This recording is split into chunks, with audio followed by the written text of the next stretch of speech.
Djibouti എന്ന രാജ്യത്തിന്റെ തലസ്ഥാനമായ ജിബൂട്ടി സിറ്റിയിലെ ഡൗൺ ടൗണിലാണ് ഞാൻ. ഉച്ചകഴിഞ്ഞ നേരം. സ്ക്വയറിന്റെ ഒരു ഭാഗത്ത് ഒരു കരകൗശല വിപണനമേള നടക്കുന്നുണ്ട്. പന്തലുകൾക്ക് ചുവട്ടിൽ ജിബൂട്ടിയുടെ വിദൂര ഗ്രാമങ്ങളിൽ നിന്ന് കൊണ്ടുവന്ന കരകൗശല വസ്തുക്കളും മറ്റും നിരത്തിവെച്ചിരിക്കുന്നു. സ്ത്രീകളാണ് കച്ചവടക്കാരിലേറെയും. ഗോത്രഗ്രാമങ്ങളിൽ കൈകൊണ്ട് മെനഞ്ഞുണ്ടാക്കുന്ന വസ്തുക്കളാണ്. ജിബൂട്ടിയുടെ പല പ്രവിശ്യകളിൽ നിന്നുള്ള ഉൽപ്പന്നങ്ങളുണ്ട്. പണ്ട് ഗോത്രവർഗക്കാർ നിത്യജീവിതത്തിൽ ഉപയോഗിച്ചിരുന്ന സാധനങ്ങളാണ് ഇതെല്ലാം. ഇപ്പോഴും പല ഗോത്രങ്ങളും ഉപയോഗിക്കുന്നവയുമുണ്ട്. ഭക്ഷണം സൂക്ഷിക്കാനുള്ള വള്ളിക്കൂടകൾ, ഇരിക്കാനും കിടക്കാനുമുള്ള തടുക്കുകൾ, ആഭരണപ്പെട്ടികൾ എന്നിവയെല്ലാമുണ്ട്.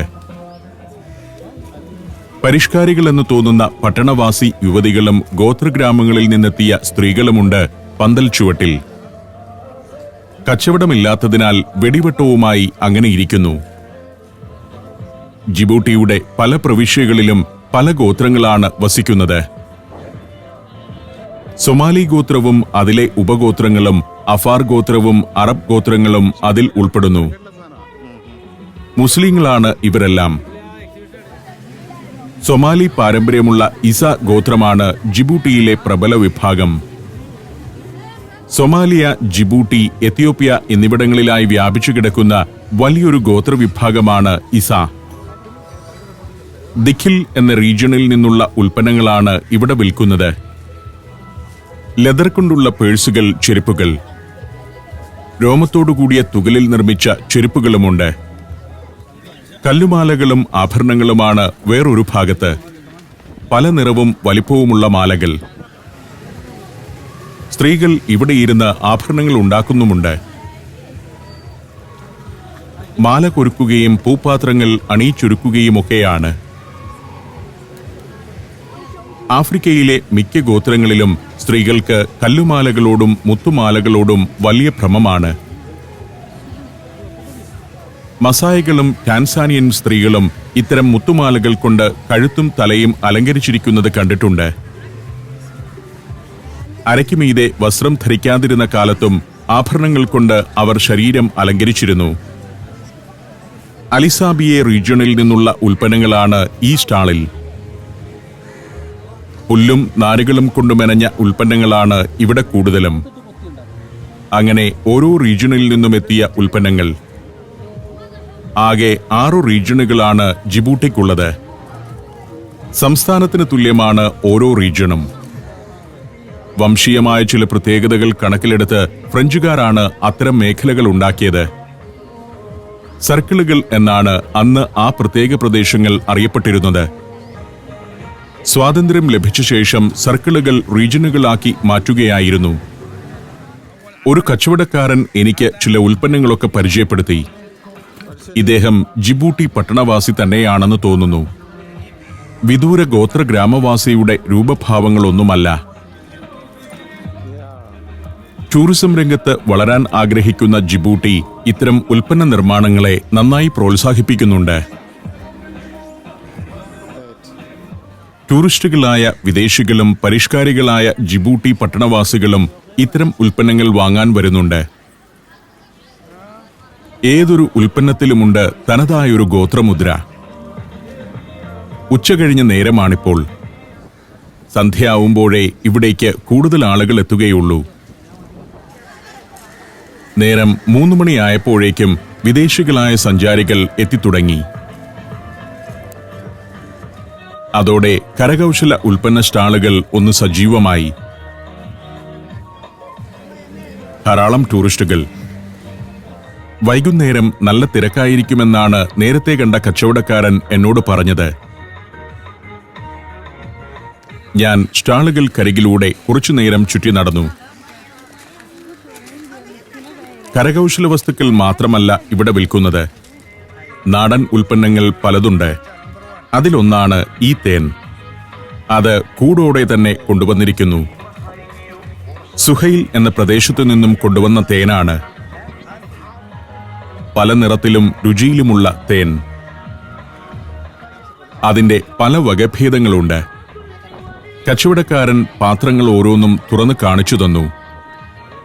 ഇതൊക്കെ എന്താണെന്ന് മനസ്സിലാവുന്നില്ല. ഭാഷ ഒരു വലിയ പ്രശ്നമാണ്. ഇവിടെ വച്ച് ഞാൻ പരിചയപ്പെട്ടവരെല്ലാം നല്ല സൗഹൃദ ഭാവത്തിലാണ്. പക്ഷേ ഉൾനാടുകളിലെ കാര്യം അങ്ങനെയല്ല. ആ എക്സിബിഷൻ ഗ്രൗണ്ടിൽ നിന്നും പ്ലേസ് ഡി മെനലിക് എന്ന സ്ക്വയറിലേക്ക് ഇറങ്ങി.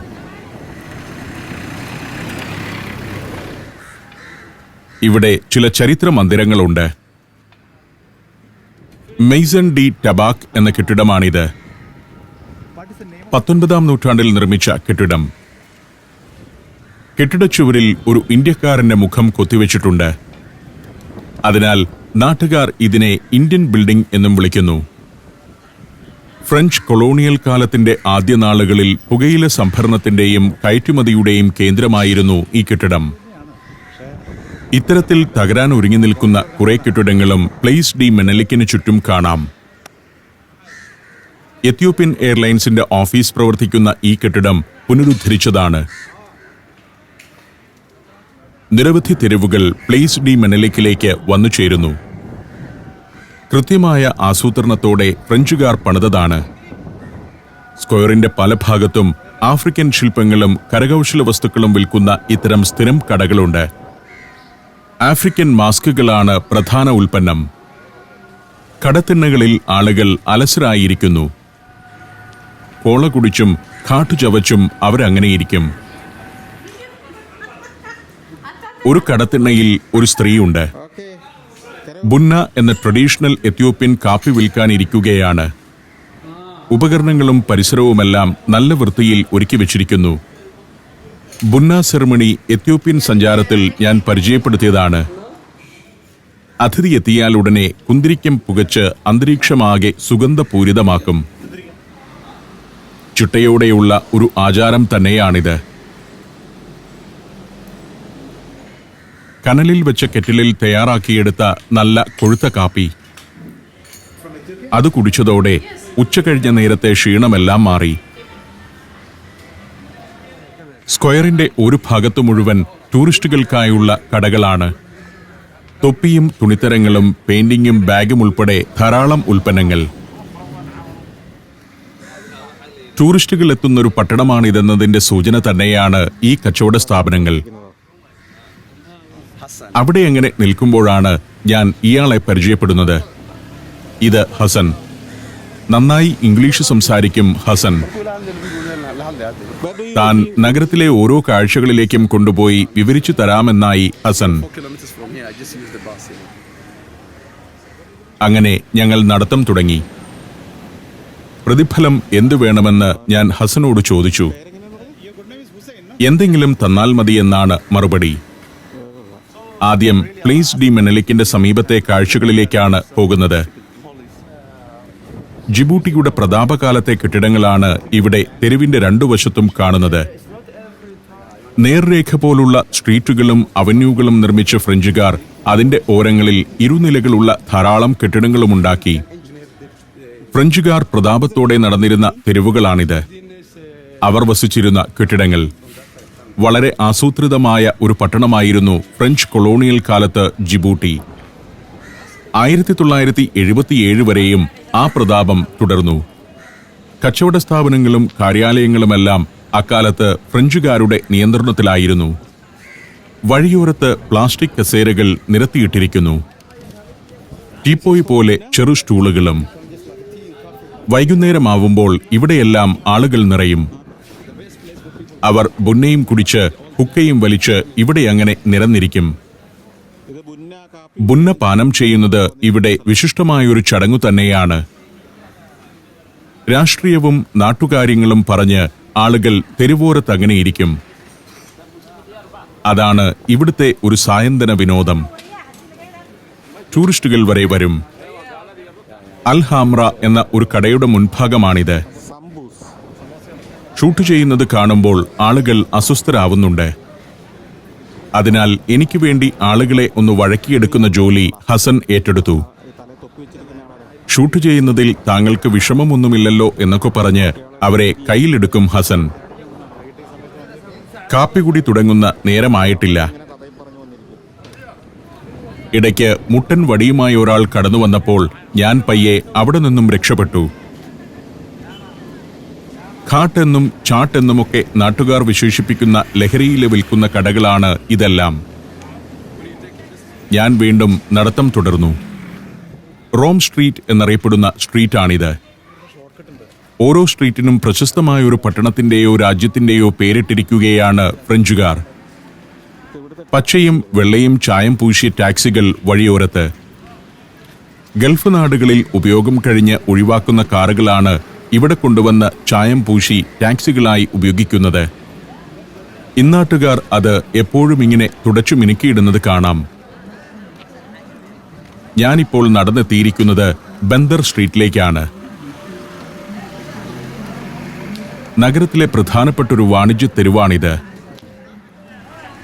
ചൈനയിൽ നിന്നുമെത്തുന്ന വില കുറഞ്ഞ ഉൽപ്പന്നങ്ങൾ വിൽക്കുന്ന കടകളുടെ നീണ്ട നിരകൾ തന്നെയുണ്ട് ഇവിടെ. തുണിക്കടകളാണ് കൂടുതൽ. ഷർട്ട്, ടീഷർട്ട്, ജാക്കറ്റ് എന്നിവയൊക്കെ വിൽക്കുന്ന നിരവധി കടകൾ. ഓരോ തെരുവിലുമുണ്ട് വലിയ മിനാരങ്ങളോട് കൂടിയ മോസ്കുകൾ. പല രൂപമുള്ള മിനാരങ്ങൾ. ഇവിടെ തെരുവോരത്ത് നാടൻ പലഹാരങ്ങൾ വിൽക്കുന്ന ചില കടകളുണ്ട്. നാടൻ രീതിയിലാണ് കച്ചവടം. നമ്മുടെ സമോസ, വട എന്നിവ പോലെ ത്രികോണാകൃതിയിലും വൃത്താകൃതിയിലുമുള്ള പലഹാരങ്ങൾ. ഞാനിത് ഷൂട്ട് ചെയ്യുന്നത് കച്ചവടക്കാർക്കും വാങ്ങാൻ നിൽക്കുന്നവർക്കും അത്രയങ്ങ് പിടിക്കുന്നില്ല. പലഹാരം എണ്ണിയെടുത്ത് ഒരു പത്രക്കടലാസിൽ ചുരുട്ടിക്കൂട്ടി നൽകുന്നു. ഹസൻ പലഹാരത്തിന്റെയൊക്കെ പേര് പറഞ്ഞു തരാൻ ശ്രമിക്കുന്നുണ്ട്.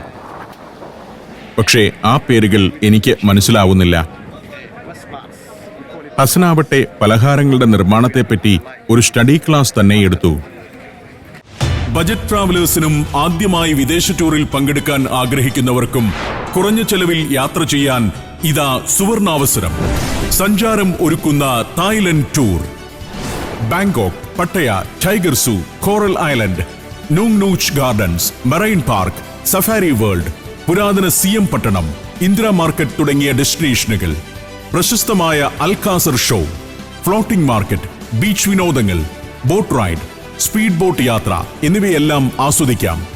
ഫുഡ് സ്ട്രീറ്റുകളും നൈറ്റ് മാർക്കറ്റുകളും സന്ദർശിക്കാം. Thrilling Thailand. തായ്ലൻഡിൽ 4 പകലും 3 രാത്രിയും. ബുക്കിംഗിനും കൂടുതൽ വിവരങ്ങൾക്കും സന്ദർശിക്കുക sanjaram.com. ഫോൺ 7591966600.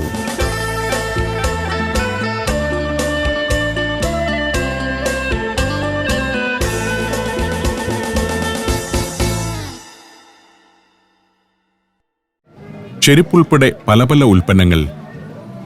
മിക്കതും ചൈനയിൽ നിന്ന് ഇറക്കുമതി ചെയ്യുന്നതാണ്. ഘാട്ട് വിൽപ്പനക്കാർ വഴിയോരത്ത് എവിടെയുമുണ്ട്. ബാഗുകൾ, ടീഷർട്ടുകൾ, സ്വെറ്ററുകൾ, ജാക്കറ്റുകൾ ഇതൊക്കെയാണ് തെരുവിലെ ഭൂരിഭാഗം കടകളിലും വിൽക്കുന്നത്. കടുത്ത പൊടിശല്യമാണ് തെരുവിൽ. അതുകൊണ്ട് തന്നെ വെള്ളം തെളിച്ച് പൊടിയടക്കാൻ ശ്രമിക്കുന്നു കടക്കാർ. തായ്ലൻഡ് പോലുള്ള രാജ്യങ്ങളിൽ നിന്നും ഇവിടേക്ക് തുണി ഇറക്കുമതി ചെയ്യുന്നുണ്ട്. ആട്ടിൻ തോലുകൊണ്ടുള്ള ചെരുപ്പാണിത്. രോമത്തോടുകൂടിയ തുകൽ. ആഫ്രിക്കയിലെ ആളുകൾക്ക് അതൊക്കെ മതി. കച്ചവടക്കാരന് ക്യാമറ കണ്ടതോടെ കൗതുകമായി. നല്ല സൗഹൃദവും. പക്ഷേ എല്ലാവരും പ്രതികരിക്കുന്നത് ഇങ്ങനെയൊന്നുമല്ല. ഇതിനകം ഏറെ ശകാരം ഞാൻ കേട്ടുകഴിഞ്ഞു. ആ ഷോട്ടുകളൊന്നും ഇവിടെ കാണിക്കുന്നില്ലെന്നേയുള്ളൂ. രോമത്തോടുകൂടിയ ആട്ടിൻതോൽ കൊണ്ടുള്ള ചെരുപ്പിന് വലിയ ഡിമാൻഡാണെന്ന് ഹസൻ പറഞ്ഞു. നടത്തം തുടർന്നു.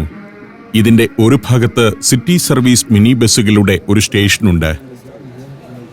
അവധി ദിവസമാണെങ്കിലും വൈകുന്നേരം ആവുമ്പോഴേക്കും മിക്ക കടകളും തുറക്കും. അൽ ഹമൗദി മോസ്കാണ് ഇക്കാണുന്നത്. ജിബൂട്ടി സിറ്റിയിലെ ഏറ്റവും പഴയ വലിയ മോസ്ക് ഇതാണ്. 1906 ഹാജി ഹമൗദി എന്നൊരാൾ പണിയിച്ചതാണത്.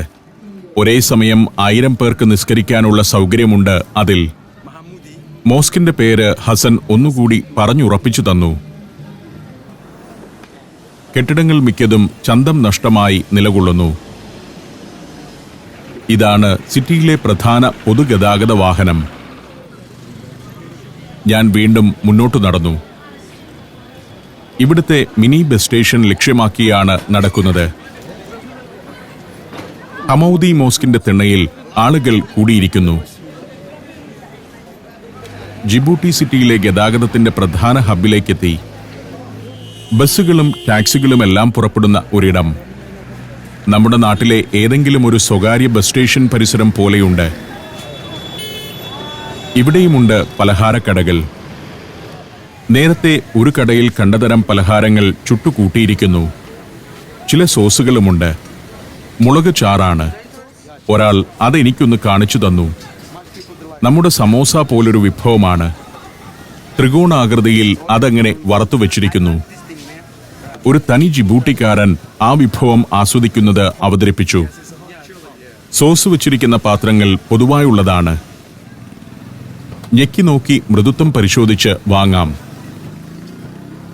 അതിനുള്ളിൽ പച്ചക്കറികളും മറ്റും വെച്ചാണ് പൊരിച്ചെടുക്കുന്നത്. മുളക് ചാറിന് വലിയ എരിവില്ല. പുളിയും എരിവുമെല്ലാം കൂടി ചേർന്ന ഒരു സംഗതിയാണത്. മുളക് ചാറിനകത്ത് ആകെ മുക്കി ഇങ്ങനെ വേണം കഴിക്കാൻ. അവൻ എന്നെ ക്ഷണിച്ചു. ഞാനും ഒരെണ്ണം എടുത്തു കഴിച്ചു. പറഞ്ഞത് ശരിയാണ്. നല്ല രുചിയുള്ള വിഭവം തന്നെ. അപാര രുചിയാണെന്നൊക്കെയാണ് പറയുന്നത്. ഇവൻ തീറ്റ മത്സരത്തിലാണെന്ന് തോന്നും. ഒറ്റ നിൽപ്പിൽ 30 എണ്ണം വരെ അകത്താക്കുമെന്നാണ് പറയുന്നത്. എന്റെ ക്യാമറ കണ്ടപ്പോൾ മറ്റൊരുവനും വന്ന് മത്സരത്തിൽ പങ്കുചേർന്നു. നമ്മുടെ ചങ്ങാതി ഒരു യന്ത്രം കണക്കെയാണ് മുളകുചാറിൽ മുക്കി പലഹാരം അകത്തേക്ക് വിട്ടുകൊണ്ടിരിക്കുന്നത്. അപ്പോഴേക്കും കടക്കാരൻ തന്റെ മൊബൈലിൽ എന്റെ ചിത്രമെടുക്കാൻ തുടങ്ങി. നല്ല കച്ചവടം നടക്കുന്നുണ്ട്. ബസ് സ്റ്റാൻഡിലേക്ക് വരുന്നവരും പോകുന്നവരുമെല്ലാം ഇതിവിടെ നിന്ന് വാങ്ങിക്കഴിക്കും. ഒരു ഭാഗത്ത് ഹമൗദി മോസ്കിന്റെ മിനാരം ഉയർന്നു നിൽക്കുന്നു. ആധുനികകാല മോസ്കുകളുടെ സൗന്ദര്യമൊന്നുമില്ല. പക്ഷേ സ്ഥാപിതമായ കാലത്ത് ജിബൂട്ടി സിറ്റിയിലെ ഒരു പ്രൗഢ നിർമ്മിതി തന്നെയായിരുന്നു ഇത്. മോസ്കിന്റെ സ്ഥാനം ബസ് സ്റ്റേഷന് സമീപത്താണ്. ഇതാണ് ഇവിടുത്തെ മിനി ബസ് സ്റ്റേഷൻ. അതിന്റെ ഒരു ഭാഗത്ത് ഘാട്ട് എന്ന ലഹരിയില വിൽക്കാൻ നിരന്നിരിക്കുന്നവരെ കാണാം. നനച്ച ചാക്കിട്ട് മൂടി വെച്ചിരിക്കുന്നത് ഘാട്ടാണ്. അതിന്റെ കച്ചവടം തകൃതിയായി നടക്കുന്നു. ഘാട്ട് ചവച്ചുകൊണ്ട് നടക്കുന്നവരെ ജിബൂട്ടിയിൽ എവിടെയും കാണാം. ഒരു ഭാഗത്ത് ഒരാൾ ഒരുതരം ചെടിയുടെ തണ്ട് ഒരേ വലിപ്പത്തിൽ ഒടിച്ചെടുത്ത് കെട്ടിവെക്കുന്നു. പല്ല് തേക്കാനുള്ള സംഗതിയാണിത്. ഇപ്പോഴും ഇവിടുത്തെ സാധാരണക്കാർ പല്ല് തേക്കാൻ ഉപയോഗിക്കുന്നത് ഈ ചെടിത്തണ്ടാണ്. പല വലിപ്പത്തിലും വണ്ണത്തിലുമുള്ള തണ്ടുകളുണ്ട്. സാമാന്യം തിരക്കുണ്ട് മിനി ബസ് ഹബിൽ. രാജ്യത്തിന്റെ മറ്റു ഭാഗങ്ങളിലേക്കും നഗരത്തിന്റെ തന്നെ പല ഭാഗങ്ങളിലേക്കും യാത്ര ചെയ്യാൻ ആളുകൾ സാധാരണയായി ആശ്രയിക്കുന്നത് ഇത്തരം മിനി ബസ്സുകളെയാണ്. വലിയ ബസ്സുകൾ കാണാറില്ല. പല ഗ്രാമങ്ങളിലേക്കും യാത്രക്കാർ കുറവാണെന്നതുകൊണ്ടുകൂടിയാവാം ഷെയർഡ് ടാക്സികളും മിനി ബസ്സുകളുമുണ്ടിവിടെ. ബസ്സുകൾക്ക് പലപ്പോഴും നിയതമായ ടിക്കറ്റ് നിരക്കുണ്ടാവില്ല. കയറുന്ന ആളുകളെല്ലാം കൂടി ബസ്സുകാരൻ പറയുന്ന തുക പങ്കിട്ട് നൽകും. നഗരത്തിന്റെ ഏറ്റവും തിരക്കുള്ള ഭാഗം ഇതാണ്. തുരുമ്പെടുത്തതും ദ്രവിച്ചു തുടങ്ങിയതുമായ വാഹനങ്ങളാണ് കൂടുതലും. 30ഓളം പേർക്ക് യാത്ര ചെയ്യാവുന്ന ബസ്സുകളുമുണ്ട്. ദീർഘദൂര സർവീസുകൾ നടത്തുന്നവയാവാം. കടകൾ പലതുണ്ട്. ഷവർമയും കബാബുമൊക്കെ കിട്ടുന്ന കടകളുമുണ്ടതിൽ. ഇതൊക്കെയാണ് ശരിക്കുമുള്ള ജിബൂട്ടി സിറ്റിയുടെ ജീവിതം. പഴഞ്ചൻ കാറുകളാണെങ്കിലും ടാക്സി ഡ്രൈവർമാർ അതെപ്പോഴും തുടച്ചു മിനുക്കിയിടും. അതെങ്ങനെ തിളങ്ങി നിൽക്കണം. ഇടത്തെരുവുകൾ കച്ചവടത്തെരുവുകൾ തന്നെയാണ്. തുണിക്കച്ചവടമാണ് ഏറ്റവും കൂടുതലായി നടക്കുന്നത്. തുണിപ്പീടികകളല്ല, തുണിത്തരങ്ങൾ വഴിയോരത്ത് നിരത്തിവെച്ചങ്ങനെ വിൽക്കുന്നു.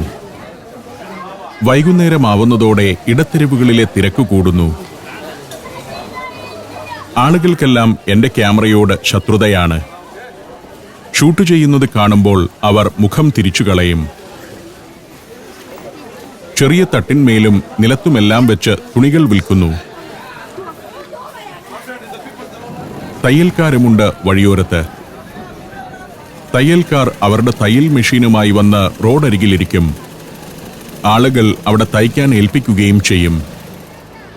ചെരുപ്പ് വിൽപ്പനക്കാരി എന്റെ ക്യാമറ കണ്ടപ്പോൾ ചെരുപ്പെടുത്തെറിയാനാണ് മുതിരുന്നത്.